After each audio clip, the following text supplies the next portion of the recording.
એક વખત હિમાલયના પવિત્ર પર્વતો વચ્ચે ભગવાન શિવા ગાઢ તપમાં બેસેલા હતા. આસપાસ શાંતિ હતી. જટામાંથી પવિત્ર ગંગા વહેતી હતી.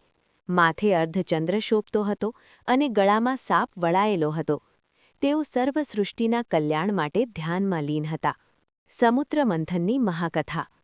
તે જ સમય દરમિયાન દેવો અને દૈત્યો વચ્ચે અમૃત મેળવવા માટે ક્ષીરસાગરનું મંથન શરૂ થયું. મંદર પર્વતને મથાણું અને વાસુકી નાગને દોરી બનાવીને મંથન થતું હતું. મંથન કરતાં કરતાં અચાનક ભયંકર હલાહલ વિષ બહાર આવ્યું. તે વિષ એટલું પ્રચંડ હતું કે તેની જ્વાળાથી આકાશ કાળો પડી ગયો, પવન ગરમ થઈ ગયો અને સમગ્ર સૃષ્ટિ વિનાશની કગાર પર આવી ગઈ.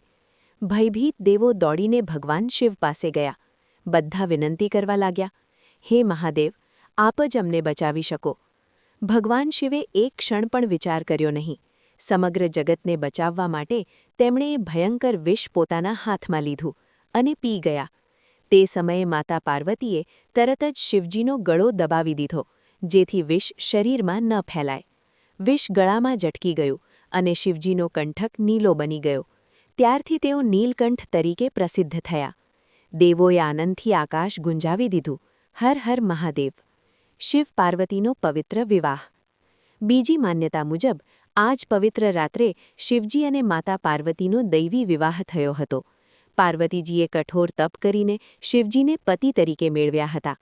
હિમાલયમાં દિવ્ય શોભાયાત્રા નીકળી. દેવતાઓ, ઋષિઓ અને ગંધર્વોએ આનંદમય ઉજવણી કરી. આખું બ્રહ્માંડ આનંદથી ઝૂમી ઉઠ્યું.